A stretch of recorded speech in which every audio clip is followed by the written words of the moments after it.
The Fall of Ronnie Bard, How a Daughter's Revelation Shattered the Quartermaine Mansion. In what can only be described as one of the most shocking twists in Port Charles history, the Quartermaine family found themselves reeling from a devastating revelation that exposed Veronica Ronnie Bard not as Monica Quartermaine's long-lost sister, but as a calculating fraud who nearly swindled one of the town's most prominent families out of their ancestral home. The drama that had been simmering beneath the surface for weeks finally erupted when an unexpected visitor arrived in Port Charles, Katie, claiming to be Ronnie's daughter. Her arrival would prove to be the catalyst that unraveled an elaborate deception, vindicating Tracy Quartermaine's suspicions and leaving the entire family in a state of shock. Tracy's relentless pursuit of truth. From the moment Ronnie stepped foot in Port Charles, Tracy Quartermaine had been the lone voice of skepticism in a family too willing to embrace Monica's supposed sister.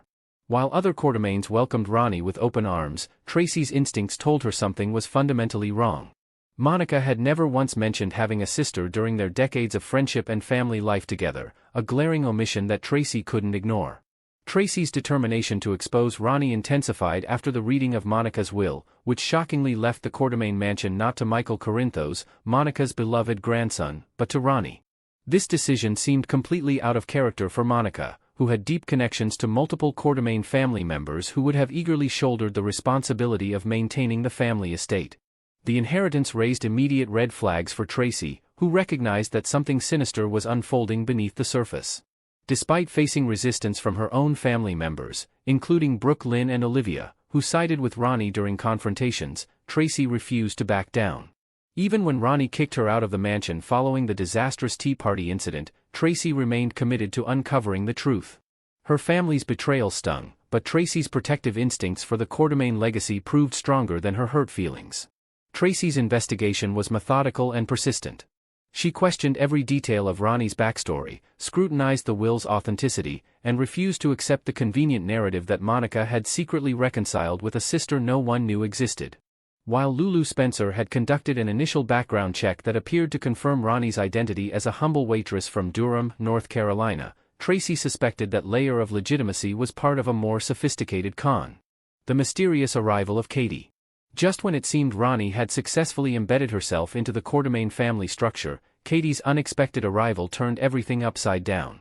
Her appearance in Port Charles was completely unanticipated. Neither Ronnie nor the Quartermaines had any warning that this confrontation was coming. Katie wasted no time in revealing the truth to the assembled Quartermaine family. In a devastating disclosure, she explained that the woman they knew as Ronnie was actually a professional con artist with no biological connection whatsoever to Monica Quartermaine. The sister relationship that had formed the foundation of Ronnie's claim to the mansion was nothing more than an elaborate fabrication designed to deceive the grieving family. According to Katie's account, the woman posing as Ronnie had carefully researched Monica's background and exploited the lack of public knowledge about Monica's early life in the foster care system. The real Veronica Bard may have existed at some point, but the woman who had been living in the Quartermaine mansion was an imposter who had assumed her identity for the purpose of this sophisticated fraud. Katie's revelations extended beyond just exposing the false familial connection.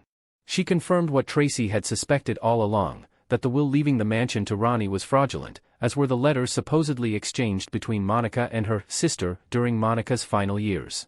The entire narrative of reconciliation between long-separated siblings had been manufactured as part of the con. The Quartermaine's collective shock. The impact of Katie's revelations on the Quartermaine family cannot be overstated. Tracy, Jason, Ned, and Brooke Lynn, all of whom had interacted with Ronnie in different capacities, were left utterly stunned by the scope of the deception. The family had welcomed this stranger into their home during one of their most vulnerable moments, in the immediate aftermath of Monica's death, and had nearly been completely swindled. For Jason Morgan, who had initially seemed accepting of Ronnie despite his characteristic caution, the revelation was particularly troubling. As someone who rarely trusts anyone easily, Jason had to confront the fact that even his well-honed instincts had been fooled by a sufficiently skilled con artist. The betrayal struck at the heart of what the Quartermaines held most sacred, Monica's memory and the family legacy she had worked so hard to preserve. Michael Corinthos, who had been Monica's pride and joy, and whom everyone had expected to inherit the mansion, realized how close he had come to losing his grandmother's intended bequest to a complete stranger. The emotional manipulation inherent in the fraud, exploiting the family's grief and their desire to honor Monica's wishes, made the deception even more egregious. Brooke Lynn and Ned faced the uncomfortable reality that they had not only fallen for the con but had actively defended Ronnie against Tracy's accusations. Their betrayal of Tracy, who had been right all along, added another layer of family tension to an already explosive situation. The fact that they had sided with an outsider over their own family member, particularly one who had proven time and again her devotion to protecting the Quartermaine interests, was a source of profound shame. Ronnie's desperate escape. Confronted with undeniable evidence of her fraud and the exposure of her true identity, the woman posing as Ronnie made the only choice available to her. She fled Port Charles. Her hasty departure confirmed everything Katie had revealed and eliminated any remaining doubt about her guilt. The escape was both an admission of culpability and a practical necessity. Once Katie had exposed the truth, Ronnie faced potential criminal charges for fraud, forgery, and potentially identity theft. The forged will alone represented a serious felony, and the systematic deception of the Quartermaine family over an extended period demonstrated clear criminal intent. Ronnie's flight also revealed the calculated nature of her entire presence in Port Charles. Everything from her initial appearance at Monica's crypt to her interactions with various family members had been carefully orchestrated performances designed to establish legitimacy and deflect suspicion. Her reluctance to attend Brooke Lynn's tea party, which Tracy had noted as suspicious, now made perfect sense. Large social gatherings increased the risk of exposure. The speed and completeness of her departure suggested advanced planning. Professional con artists typically have exit strategies prepared, and Ronnie's ability to vanish so quickly indicated she had anticipated the possibility of discovery. Her escape left behind numerous unanswered questions about her true identity, her potential accomplices, and whether the Quartermaines had been her only targets. Gratitude for Katie's courage. In the aftermath of the stunning revelation, the Quartermaine family found themselves profoundly grateful to Katie for her courage in coming forward. Her decision to expose her own mother's fraud demonstrated remarkable integrity and prevented what would have been an irreversible theft of the family's most treasured asset. Katie's motivations for revealing the truth remain a subject of speculation, but her actions ultimately protected not just the Quartermaines' financial interests but also Monica's legacy. By ensuring that Monica's actual wishes, rather than forged documents, would be honored, Katie preserved the integrity of a woman who had been deeply respected throughout Port Charles. The family's gratitude extended beyond mere thanks. Katie had taken significant personal risk in exposing her mother's criminal activities, potentially facing family estrangement and her mother's wrath. Her willingness to prioritize truth and justice over family loyalty, particularly in confronting a parent, demonstrated exceptional moral character. For Tracy, Katie's intervention represented complete vindication. After weeks of being dismissed as paranoid, petty, or simply unable to accept change, Tracy's instincts had been proven absolutely correct. The family members who had doubted her, sided against her, or accused her of sabotaging Ronnie now had to acknowledge that Tracy had been protecting them all along. Jason, Ned, and other family members who had initially accepted Ronnie expressed their appreciation to Katie for preventing what could have been a permanent loss. The realization that they had been mere days or weeks away from permanently losing the Quartermaine mansion to a fraud made Katie's intervention all the more valuable. The aftermath and lessons learned. The Ronnie Bard fraud exposed several vulnerabilities in how the Quartermaine family had processed Monica's death and handled her estate. Their eagerness to honor what they believed were Monica's final wishes had made them susceptible to manipulation during their most vulnerable emotional state.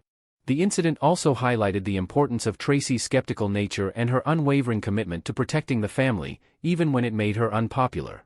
While Tracy's methods could be abrasive and her suspicions sometimes seemed excessive, this situation demonstrated that her protective instincts served a crucial function within the family dynamic. Moving forward, the Quartermaines faced the task of sorting out Monica's actual estate wishes, correcting the fraudulent will, and determining the legitimate heir to the mansion.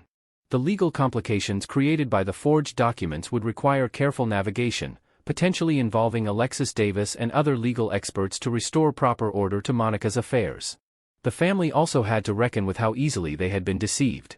Despite having resources, connections, and even Jason's investigative capabilities, they had nearly fallen victim to a sophisticated fraud. This experience would likely make them more cautious in future dealings with unknown individuals claiming family connections. For the broader Port Charles community, the Ronnie scandal served as a cautionary tale about the importance of verifying claims, maintaining healthy skepticism, and recognizing that grief can make even the most careful individuals vulnerable to manipulation. The incident reinforced that sometimes the family member asking uncomfortable questions and refusing to go along with consensus is providing the most valuable protection of all. The revelation that the will and letters were forged also raised questions about potential accomplices. Martin Gray's convenient discovery of the letter had raised some eyebrows, and investigators would need to determine whether Ronnie had acted alone or as part of a larger conspiracy. The sophistication of the fraud suggested possible inside knowledge or assistance from someone familiar with the Quartermain family dynamics. Ultimately, Katie's brave decision to expose the truth prevented a tragedy that would have permanently altered the Quartermain family's future. While Ronnie's escape meant she avoided immediate justice, the family's heritage remained intact, and Monica's actual legacy could be properly honored rather than corrupted by a stranger's lies. The Quartermains emerged from this ordeal with a renewed appreciation for family loyalty, the value of healthy skepticism, and the importance of verifying even the most emotionally appealing narratives. Tracy's vindication was complete, and the family learned that sometimes the most loving thing a family member can do is refuse to accept convenient lies, even when everyone else wants to believe them. Next, we will learn about the shocking decision Harrison Chase is contemplating that could forever alter the dynamics of his young marriage to Brooke Lynn Quartermain. In the latest twists unfolding in Port Charles, Detective Harrison Chase finds himself at a precarious crossroads, torn between loyalty to his wife and an inexplicable pull toward Willow Tate, a woman whose past entanglements have already caused ripples of chaos throughout the town. This brewing conflict isn't just a fleeting moment of doubt, it's a calculated risk that Chase is taking, driven by a misguided sense of justice and lingering affections that refuse to fade away, potentially setting the stage for heartbreak on multiple fronts. Fans of the long-running ABC soap have been buzzing with speculation, wondering if this is the writer's way of injecting fresh drama into Chase's arc or simply another ploy to dismantle one of the few stable couples left standing. Delving deeper into the motivations behind Chase's perilous choice, it's clear that his involvement with Willow stems from a complicated history that dates back to their time together before her marriage to Michael Corinthos. Chase, ever the principled lawman, has positioned himself as Willow's unlikely defender in a web of accusations and betrayals that now implicate her former flame, Drew Kane, in corporate espionage tied to ELQ Industries. By standing by Willow's side during these tense interrogations and private confrontations, Chase is not only blurring professional boundaries but also inviting suspicion from Brooke Lynn, who has already expressed reservations about their future plans, including her reluctance to rush into adoption amid the mounting pressures of Quartermain family politics. This scenario adds layers of emotional complexity, as Chase grapples with memories of Willow's vulnerability during her cancer battle and the unspoken chemistry that once sparked between them, contrasting sharply with the grounded partnership he shares with Brooke Lynn. Inventing a new angle here, imagine Chase discovering a hidden letter from Willow's late mother, Nellie Benson, that hints at unresolved family secrets linking their pasts, forcing him to question if his protectiveness is truly altruistic or rooted in unresolved romantic tension. Such elements could explain why Chase is willing to jeopardize his vows, highlighting the soap's theme of how old flames can reignite amid personal crises. The ripple effects of Chase's actions extend far beyond his own household, drawing sharp criticism from viewers who feel the storyline unfairly vilifies Michael Corinthos, painting him as the primary antagonist in this unfolding saga. Michael's role as the steadfast provider and father figure has been a cornerstone of stability for Willow and their children, yet the narrative now positions him as overly possessive and quick to judge, especially as he pushes for a full investigation into Willow's recent decisions that could expose ELQ vulnerabilities. Fans argue that this portrayal diminishes Michael's growth from a hot-headed youth to a mature executive, reducing him to a jealous obstacle rather than allowing him space for a compelling solo arc, perhaps involving his ongoing feud with his uncle Sonny over Corinthos' family loyalties. Adding inventive depth, consider a subplot where Michael uncovers evidence that Willow's involvement with a mysterious investor, potentially tied to the Cassadine legacy, predates her reunion with Drew, shifting blame away from Michael and toward external forces manipulating the Quartermain power structure. This twist would provide a more nuanced analysis of Michael's guilt, emphasizing how his protective instincts, born from years of loss including the tragic deaths of his sister Kiki and biological mother, drive his actions rather than malice. Viewers are vocal in their frustration, pleading for the head writers to grant Michael a triumphant storyline, like reclaiming control of Aurora Media or mentoring his son Wiley through a school-related crisis, instead of relegating him to the sidelines of romantic turmoil. Social media platforms are ablaze with reactions from the dedicated General Hospital audience, who see this development as a missed opportunity to elevate Chase's character beyond the trope of the lovesick detective. One particularly passionate tweet captured the sentiment: "Why are they turning Chase into this fool? He could have been Port Charles's top sleuth cracking a major Cassadine conspiracy, but nope, back to pining over Willow. Total waste." This echoes a broader discontent among fans who recall Chase's earlier potential, from his days as a rookie cop uncovering the truth about Franco Baldwin's redemption to his brief stint mentoring the younger PCPD officers. Another commenter delved into the relational dynamics, stating, "Brooke Lynn and Chase have that rare spark, her wit balancing his seriousness. Ruining it for Willow drama feels lazy. Let them adopt that kid from the orphanage subplot and build a family legacy." Inventing a fresh fan theory, some speculate that Brooke Lynn's distance isn't just about adoption delays but a secret pregnancy scare she confided only to her cousin Sasha, adding tension as Chase's divided attentions could lead to a devastating misunderstanding during a high-stakes Quartermain gala. These discussions highlight how the soap excels at weaving interpersonal conflicts with larger town mysteries, but risks alienating viewers if it prioritizes recycled love triangles over innovative plotting. Looking ahead to the trajectory of Chase and Brooke Lynn's relationship, the upcoming episodes promise a storm of confrontations that could either solidify their bond or fracture it irreparably. As Chase delves deeper into defending Willow against charges that might involve falsified medical records from her time at the clinic, Brooke Lynn's loyalty to the Quartermain Empire, now under threat from Valentine Cassidy's maneuvers, will clash with her husband's choices, leading to heated arguments in their cozy Metro Court apartment. Envision a new element, a surprise visit from Chase's brother, Gregory, who returns from a medical conference abroad to mediate, only to reveal his own health scare that mirrors the vulnerabilities Chase once faced with his heart condition, urging him to prioritize family over fleeting alliances. This paternal intervention could prompt a detailed examination of Chase's character flaws, from his history of impulsive decisions like his ill-fated pursuit of Lulu Spencer to his current blind spot for Willow's manipulative tendencies, which Brooke Lynn astutely points out during a tense dinner scene. Fans hope this arc allows Brooke Lynn to shine, perhaps by launching a music comeback that draws Chase back to her side, underscoring the soap's message that true partnerships weather storms through communication and forgiveness. Yet, with the writer's penchant for dramatic reversals, there's equal chance this leads to a temporary separation, opening doors for Brooke Lynn to reconnect with an old flame like Ned Ashton.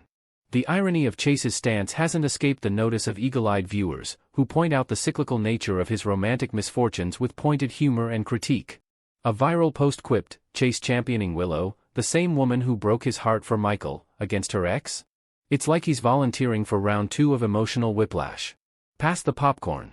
This observation ties into Chase's established pattern of poor romantic judgment, from his toxic entanglement with the scheming Nellie, who faked pregnancies and orchestrated kidnappings, to his prolonged infatuation with Willow during her marriage, which nearly derailed his career at the PCPD.